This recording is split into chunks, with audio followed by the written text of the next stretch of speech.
Shh.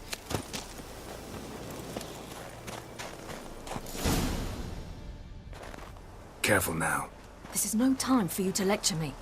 Ciri, wait. There's something in there. We really don't need to play hare and hounds. Ciri.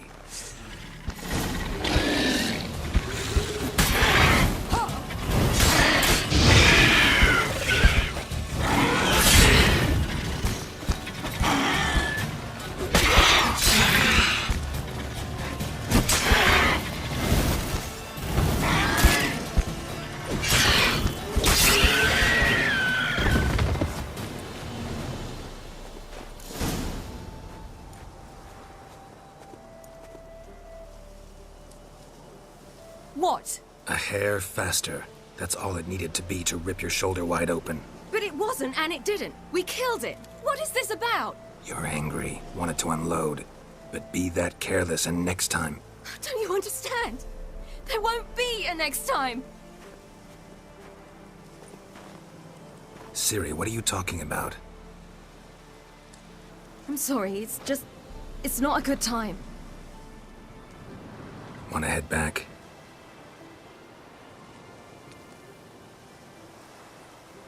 All right, enough. Let's go fishing.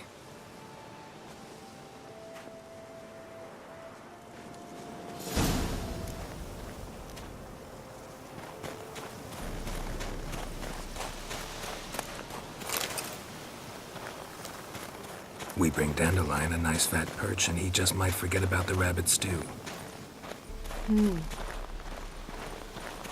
Shame he didn't come along. He could use a bit of exertion. Huh.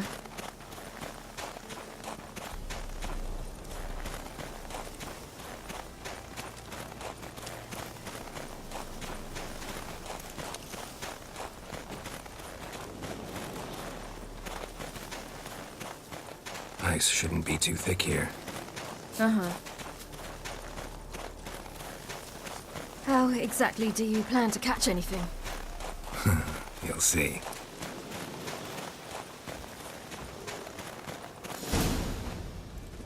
I'll be damned. Should we go? No, no way. Lake's gotta be full of perch, bream, or pollard. Fresh pollard. Would you like that? I wouldn't mind some, but do we plan to wait here until he leaves? No, we'll scare him off. How? I'll improvise. Wait here.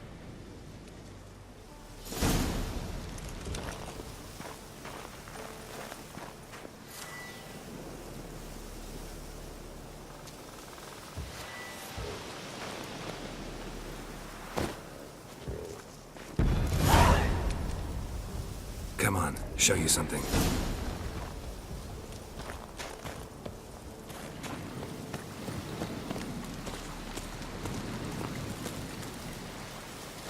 An old witch's trick for tough winters. Not terribly subtle, but... Effective. Remember, don't ever do this. Why show it to me at all, then? Just in case. Never know what could happen on the path, what could save your life. All right, let's go. Who taught you that? Vesemir. A long time ago. How long? Very. Back when I wanted to call myself Geralt Roger Eric Duot Belagarcy. What? Tell you about it tonight. And about the time you broke your leg after wagering you'd jump off the roof of Kaer Morhen and land a horse's back? How do you even know about that? Eskel told me. But I want to hear you tell it. I'm certain you have a rational explanation.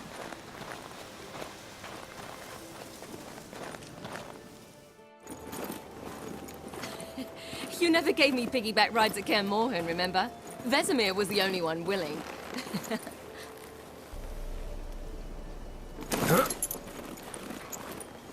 Had to wait till now to remind me? You've put on some weight since Kaer Morhen.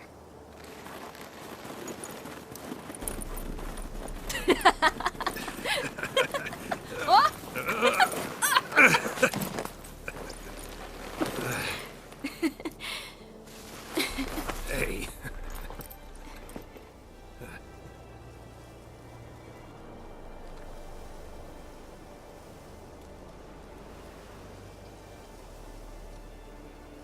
Ciri. We should get back.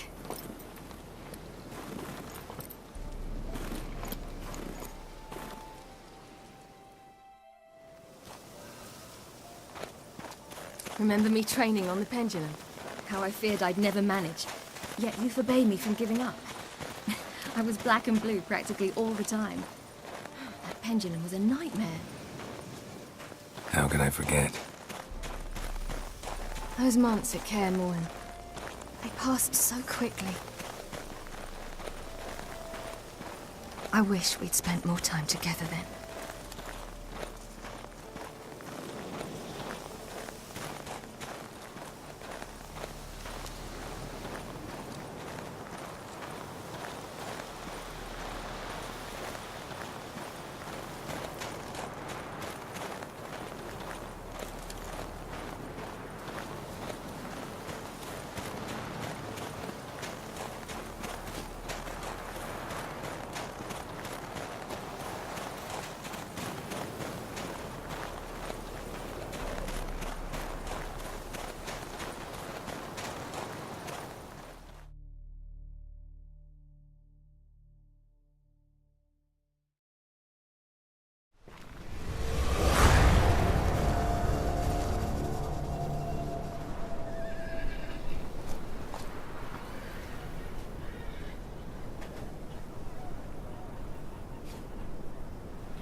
Almost managed to forget it was today.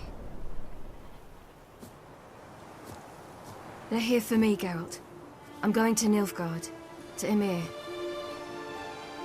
I know you didn't expect this, but in Vizima, my father and I spoke. For long. Argued, really, and parted. Then a messenger came with a letter. I didn't say anything at first because I wasn't sure, and then I realized I had to stop fleeing. I realized that if I wish to change anything, I cannot do so hunting monsters round forgotten villages. I must do so from there, from Nilfgaard.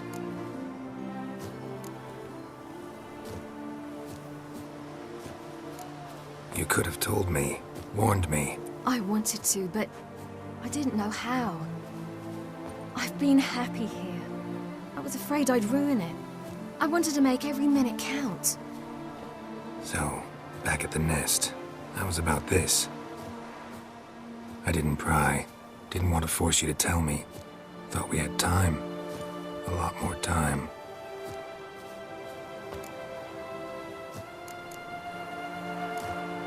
You make this choice on your own? If you mean to suggest Yennefer had anything to do with this, then the answer is no. Great. She even know? No. And I'd prefer she not get involved this time. I'll let you tell her that. Is this what you want? Yes. You'll not try to stop me. Take me to the Blue Mountains by force.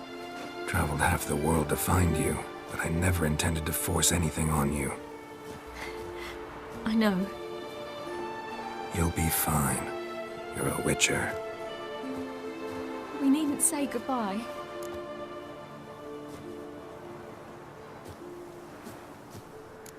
Of course we don't.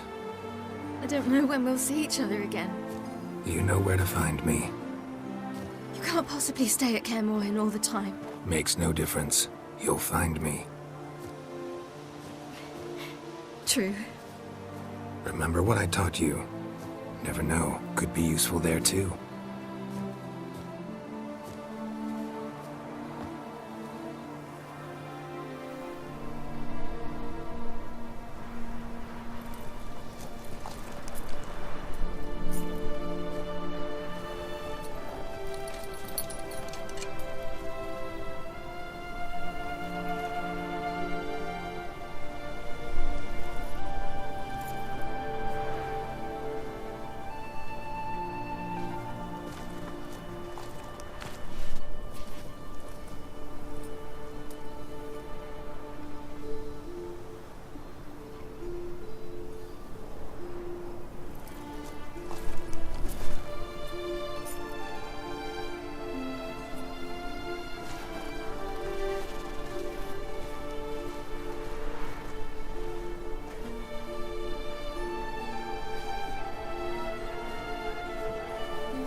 The Third Northern War ended. The invader from the south achieved complete victory. Robbed of Radovid's tactical genius, the Northern realms could not withstand Ymir's countless legions. Black banners appeared over Novigrad and all Redania. Weary of rebel raids, Ymir Varemris conceded, restoring Temeria as a realm in liege to the Empire. When the guerrillas laid down their arms, the Emperor shifted his forces to other fronts. Through Nilfgaard's victory, Temerians got their country back, and history once again proved a consummate trickster. Having dealt with Radovid, Ymir of Varemris did the same with enemies domestic. The Emperor's loyal spies named all who had conspired against him, traitors, soldiers, and aristocrats alike. Though their mutiny had only been a murky plan, the Emperor showed no mercy, as was his wont. While the continent bled engulfed by war, Skellige bloomed under Ceres's enlightened rule. Unlike those who had come before her, the young queen did not raid foreign shores, looking instead to her people, tending to her land. The island-bound nation prospered, though its fangs of yore were dulled. After years in exile, Ciri returned to Nilfgaard, her paternal home, where Ymir prepared to name her his successor. The woman had the necessary qualities. From her father, she'd inherited an empress's political instincts. From Geralt, she had gained a sense of simple human decency. Few monarchs boast both traits, which is quite a shame. Hard as it may be to believe, Geralt planted roots in faraway Kovir. He and Triss settled down, their home warm and smelling of freshly baked cakes. Guests were always welcome, no matter the day or the hour. The Witcher would take jobs at times more from habit than need, for Triss earned a true fortune as the mage advisor to Kovir's king.